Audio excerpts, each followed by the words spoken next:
नमस्कार साथियों, मैं Sanjay Jha YouTube channel Sanjay Jha speaks की ओर से एक बार फिर आप सभी का अभिवादन करता हूं। साथियों, आज हम दोबारा चीन और ताइवान की ही बात करते हैं। अभी पिछला वीडियो मैंने ये बनाया था कि जो चीन की वन चाइना पॉलिसी है, उस पॉलिसी को भारत ने अनऑफिशियली मानने से इनकार कर दिया है। और ये डेवलपमेंट 2010 के बाद का है और बहुत सुकून की बात और बहुत राहत की बात ये है कि हमारे देश का जो मौजूदा शासन है, यानी प्रधानमंत्री नरेंद्र मोदी जी की जो सरकार है, इस सरकार ने भी वन चाइना पॉलिसी को अनऑफिशियली नहीं माना है। इसका मतलब ये है कि ताइवान के मुद्दे पर जब चीन ये चाह रहा है कि दुनिया के देश हमारी बातों को समझे, हमारी जो मैं चाहता हूँ उसको हाँ करे, रिकॉग्नाइज करे, उसको भारत ने अभी मानने से इनकार कर दिया। और मैंने पहले बता दिया था, वन चाइना पॉलिसी का मतलब ये होता है कि ताइवान को चीन अपना पार्ट मानता है, इंटीग्रल पार्ट मानता है, और वो सोचता ये है कि ताइवान में कोई भी देश दखल ना दे। और अमेरिका के जो स्पीकर हैं हाउस ऑफ रिप्रेजेंटेटिव की, जो नैन्सी पेलोसी, उन्होंने ताइवान में जा कर के इसका चाइना के उस नियम को तोड़ा है और इसको लेकर के तनाव है, ये सब आप जानते हैं। लेकिन दोस्तों, सवाल भारत की बात तो हमने कर ली, हमने ये भी कर ली कि जो है अमेरिका ने क्या किया और चीन इतना अग्रेसिव क्यों है, चीन क्यों चाहता है कि अमेरिका माफ़ी मांगे, या क्यों ताइवान को सबक सिखाना चाहता है।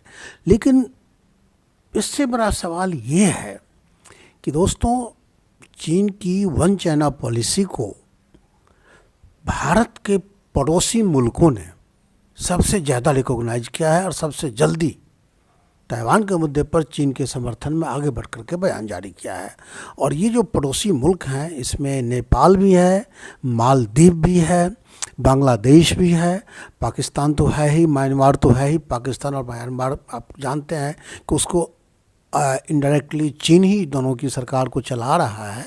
तो पाकिस्तान म्यांमार ने जो समर्थन किया है उसको तो कोई बात नहीं, लेकिन वो देश नेपाल, भूटान, उसके बाद बांग्लादेश, मालदीव, श्रीलंका, इन लोगों ने समर्थन किया है। और समर्थन नहीं किया है, बढ़ चढ़कर समर्थन किया है और पलक झपकते समर्थन किया है। यानी ताइवान के मुद्दे पर अमेरिकी स्टैंड को इन देशों ने गलत बताया है और चीन को सही बताया है।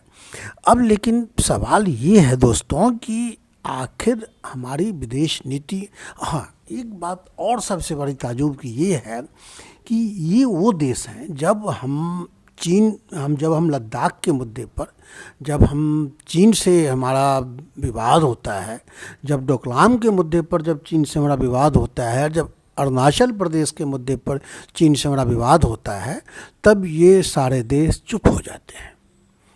किसी की ये हिम्मत नहीं होती है आगे बढ़कर ये कहने की कि चीन को अपनी सीमा पर तनावपूर्ण स्थिति को हटाना चाहिए और वो आक्रामकता नहीं दिखानी चाहिए। पड़ोसी मुल्क के साथ जो है विवाद से बातचीत से विवादों को सुलझाना चाहिए। ये कोई देश नहीं बोलता है जो हमारे पड़ोसी हैं।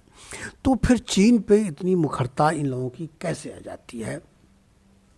अगर ये लोग वास्तव में शांति चाहते हैं तो अशांति तो वहाँ भी फैलती है, भारत और चीन की सीमा पे। जब चीन आक्रामक होता है तो वहाँ इन लोगों की शांति की जो पुकार है, वहाँ इन लोगों का जो पीस के प्रति जो इनका जो लीनिंग है, जो इनका झुकाव है, वो कहाँ चला जाता है, जो प्रतिबद्धता है वो कहाँ चला जाता है।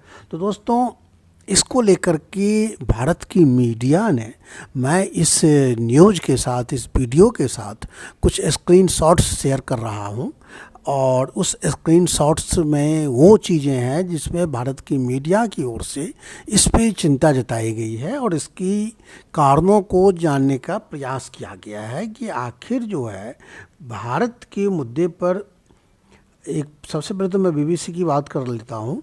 बीबीसी ने भी इस मुद्दे को उठाया है कि आखिर क्यों जो है ऐसा होता है। तो बीबीसी ने जेएनयू में साउथ एशियन स्टडीज सेंटर के प्रोफेसर महेंद्र लामा के हवाले से बीबीसी ने लिखा है कि इसकी एक वजह ये है कि चीन अपनी विदेश नीति को लेकर आगे चलता है, एग्रेसिव रहता है, आक्रामक रहता है। उसकी नीति का प्रसार इस तरह से किया जाता है कि लोग वन चाइना पॉलिसी पर यकीन करें, यानी वो लोगों के मुंह में, पड़ोसी मुल्कों के, दूसरे देशों के मुंह में अपनी बात डालता है और उसको फिर उगलवाता है। ये लामा कहते हैं कि लेकिन हमारे देश में जो विदेश नीति रही है वो सौम्य रही है, खासकर लद्दाख और जम्मू कश्मीर के मुद्दे पर। बाकी देशों को तो छोड़ो, हम सार्क का भी साथ नहीं ले पाते हैं। सार्क में पाकिस्तान की दुश्मनी की बात कर दें, दुश्मनी की बात के कारण पाकिस्तान को अलग कर दें, तो सार्क यानी जो हमारा जो दक्षिणी एशिया के जो हमारे जो संगठन है, उसके देश भी, नेपाल, भूटान, बांग्लादेश भी हमारा स्टैंड का समर्थन नहीं करता है। तो ये, जबकि चीन अपनी नीतियों को फैलाने में आक्रामक तरीके से रहता है। तो इसकी दूसरी वजह एक और ये है कि चीन से जुड़ी जब कोई बात होती है तो जो उसके विरुद्ध जाती है, तो चीन खुद बहुत आक्रामक तरीके से उसका विरोध करता है। वह कहते हैं, लामा का कहना है कि हालिया घटना को ही लें, आप देखेंगे कि चीन ने व्यापक तौर पे अमेरिका की मुखालफत की और ज़ोर शोर से सभी को अपने पक्षों में करने की कोशिश की। यानी चीन के विदेश मंत्री ने कई देशों की यात्रा की, सभी देशों ने चीन के जो राजदूत है सभी देशों में, उस राजदूत ने वहाँ के स्थानीय सरकार से बात की, अपना पक्ष क्लियर किया और अपने पक्ष में बयान दिलवाया। लेकिन भारत में ऐसा कभी कुछ होता नहीं है। लद्दाख के मुद्दे पर भी भारत ने ऐसा प्रयास नहीं किया कि एंटी चाइना प्रोपेगेंडा को बढ़ावा दे। यानी एक तरह से हमारी जो सौम्यता है, भारत की जो सौम्य नीति है जो शुरू से रही है, वो हमारे लिए नुकसानदेह साबित होती है, सौम्य पॉलिसी। तो हालांकि अब स्थिति बदली है, लेकिन ये परंपरागत जो हमारा तरीका है विरोध का और दूसरे देशों के साथ बातचीत का, वो हमारे आड़े आ रहा है। और ख़ास करके आपने चीन का ही देख ही लिया, चीन किस तरह से दूसरे देशों के मामले में किस तरह से हस्तक्षेप कर रहा है। अभी आपने जब श्रीलंका की बात आती है, श्रीलंका के जो कुछ भी हुआ है उसका जब हम जिक्र करते हैं भारत में, उसके अलावे बांग्लादेश का भी हम जिक्र कर रहे हैं कि वहाँ आर्थिक स्थिति ख़राब हो रही है, फिर नेपाल को हम इसी लाइन पे लेकर चलते हैं, पाकिस्तान का भी हम जिक्र करते हैं और म्यांमार का भी जिक्र करते हैं, तो हम एक बात ये कहते हैं कि चीन के कारण ये देश कंगाली पे है। चीन ने इतना कर्ज दे दिया और इतने कठिन शर्तों के साथ कर्ज दिया है कि अब इन कर्जों से उबरना मुश्किल है और ये देश चीन की गुलाम बनकर रह गए हैं। लेकिन दोस्तों, क्या ये एकमात्र कारण है कि ये सारे देश चीन का एक सुर में चीन का साथ दे रहे हैं? दोस्तों, ये हो सकता है कि बाकी देशों को इस बात का डर हो कि अगर हम चीन के पक्ष में नहीं बोलेंगे तो शायद चीन हमसे कर्जा मांगे या मेरे को परेशान करे। लेकिन दोस्तों, जिस तरह से सभी देशों ने आगे बढ़कर के चीन के स्टैंड का समर्थन किया और जिस तरह से ट्वीट किया है, उसकी भाषा बताती है कि ये लोग दिल से चीन के साथ हैं। हम आपको उन सारी देशों के ने जो विभिन्न हमारे पड़ोसी मुल्कों ने जो चीन का साथ दिया है और चीन के पक्ष में वन चाइना पॉलिसी को समर्थन किया है, उसकी स्क्रीनशॉट मैं आपको डालूंगा, अपने आप पता चल जाएगा कि ऐसा कि ये क्या है। और दूसरी बात यह है कि इन देशों को क्यों ये सारे देश भारत का साथ न दे करके चीन का साथ क्यों देते हैं। तो इस पे जो कुछ भी कहा जाता है उसके बारे में हम बीबीसी के हवाले से ही बता रहे हैं आपको कि एक अमित देशमुख हैं जो संघाई में लंबे समय तक पत्रकार रहे हैं। उसके हवाले से, अमित देशमुख साहब के हवाले से बीबीसी ने लिखा है कि चीन एक ऐसा देश है जो मॉडर्न कैपिटलिस्ट की तरह काम कर रहा है। मतलब भारत के आसपास के जितने भी देश हैं उनके निजी मामलों में चीन काफ़ी दखलंदाजी देता है। ये है कि बात यह है कुल मिलाकर कि भारत के जितने भी पड़ोसी देश हैं इन सभी को इंस्टेंट प्रॉफिट पहुंचाने में चीन भारत से बहुत आगे रहता है। जैसे कि चीन फौरी मदद करता है, चीन कर्ज देता है, कुल मिलाकर चीन बाजारवाद को हावी कर रहा है इन देशों पे। और अमित देशमुख का ये, जैसे कि श्रीलंका का मामला है, चीन बांग्लादेश का मामला है, वहाँ पुल बनाने के लिए, उद्योग धंधों को स्थापित करने के लिए, भूखमरी से बचाने के लिए, गरीबी से बचाने के लिए चीन जो है अपने पड़ोसी देशों को, अपने से यानी भारत के पड़ोसी देशों को बढ़ चढ़कर मदद करता है। उसका एक कारण ये भी होता है चीन का कि इन देशों को मदद देकर इसको भारत से अलग रखना है। और चीन अपनी चाल में कामयाब हो रहा है और अपने को लेकर खुद इतना एग्रेसिव है कि अपने देश के आंतरिक मामले में किसी को दखल देने की इजाज़त नहीं देता है। यहाँ तक कि जब कोरोना हुआ था तो उसने WHO की टीम को भी चीन के अंदर जाने से मना कर दिया था।